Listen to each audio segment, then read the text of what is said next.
लेकिन आजकल हम नीचे चले गए हैं, ऐसे लगता है बहुत से लोग, आपने रमीज़ राजा का ज़िक्र किया, वो कहते हैं कि हम अब टॉप 5 टीम से उस तरह मुकाबला नहीं कर पाएँगे। ज़ाहिर है। जिस तरह आपने अभी फरमाया ज़ाहिर है, क्यों ये ज़ाहिर है? क्या हो गया? वो इसलिए ज़ाहिर है कि देखिए जी 2000 तक हमारी टीम ठीक रही। 2000 में आपको पता है कि कमर्शियलाइज़ेशन बहुत तेज़ी के साथ हुई। नए-नए इवेंट शुरू हो गए, टी20 इंट्रोड्यूस हुई, उसके बाद बहुत ज़्यादा पैसा आ गया। अच्छा हमारे यहाँ हुआ ये कि एक तो जो हमारे चूँकि हमारा वो ज़्यादातर अपॉइंटमेंट सियासी होते हैं, तो उसमें बहुत तेज़ी के साथ तब्दीली हुई। कोई ऐसा चेयरमैन लंबे अरसे के लिए नहीं आया जो अपनी पॉलिसीज़ को जो है इम्प्लीमेंट कर सके। अच्छा ज़ाहिर है जब नया चेयरमैन आता था तो वो अपने साथ टीम पूरी नहीं लाता था, तो कोच भी बदल गया, डायरेक्टर्स भी बदल गए, नए सिरे से आप काम शुरू करते थे, सिस्टम नहीं बन सका। सिस्टम न बनने से ये हुआ कि आप लड़कों को डिसिप्लिन में नहीं ला सके। देखिए इसमें डिसिप्लिन था, इसमें ग्रूमिंग थी, इसमें लड़कों को ये गाइडलाइन देनी थी कि तुम्हारा रोल है क्या, तुमने जी। किस तरह करना है। कमर्शलाइजेशन से लड़कों को बचाना था, उनको ये एहसास दिलाना था कि कमर्शलाइजेशन और पैसा अपनी जगह, मुल्क से खेलने की जो अहमियत है उसका कोई जवाज़ नहीं है, ठीक है ना।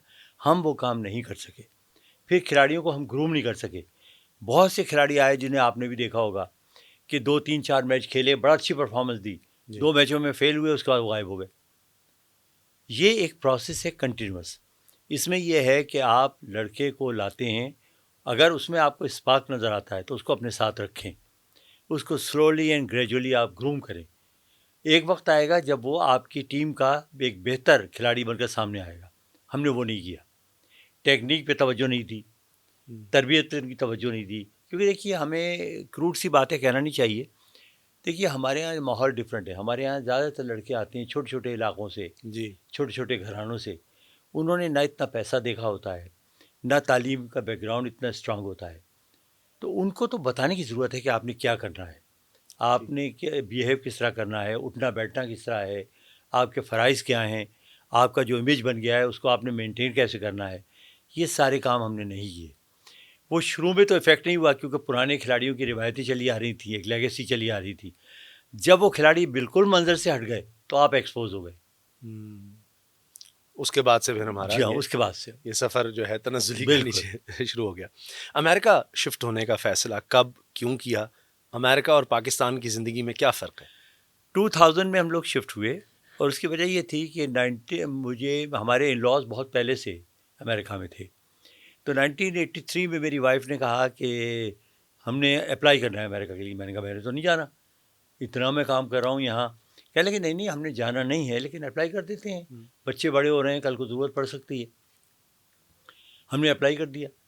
97 में हमें अचानक ग्रीन कार्ड आ गया। अच्छा। अच्छा, जब ग्रीन कार्ड आ गया तो हर साल हमें जाना पड़ता था। उसके बाद मेरा एक ही बेटा है, तो वो 1981 में पैदा हुआ था, माशा तो वो ज़रा बड़ा हो रहा था। तो हमारे इन-लॉज़ ने कहा कि इसको आप इसकी स्कूलिंग जो है वो अमेरिका में करवाएँ, ताकि आइंदा इसके लिए बेहतर होगा। अच्छा, हमने उस वक़्त तो रियलाइज़ नहीं किया, हम बड़े खुश हुए, हमने जज़्बात उसको भेज दिया। अब जब बेटा चला गया तो माँ रोज़ रात को रोना शुरू कर दे, मुझे भी रोज़ कमी उसकी महसूस हो। जी। फिर उसके बाद वो एक एक्स्ट्रा एक्सपेंसेस कि आप वहाँ जा रहे हैं और आ रहे हैं। अच्छा, जी। तीसरे फिर मैंने अपने तौर पे एक अच्छे बाप की हैसियत से ये सोचा कि देखें ये कच्ची उम्र है और बड़ी हुँ। ख़तरनाक उम्र है, और अमेरिका का माहौल, खुदा ना खास्ता अगर मतलब मैं अपनी वाइफ को अक्सर कहा करता था, अरे भाई ये बड़ा हुआ है, इसने किसी नीली पीली से शादी कर ली तो क्या होगा। तो मैंने कहा कि भाई देखो बात ये है कि ये शोहरत नाम अपनी जगह, बच्चों से बढ़ के तो कुछ नहीं है ना, तो जी। बेहतर ये है कि हम अमेरिका शिफ्ट हो जाएं ताकि उनकी निगरानी रहे।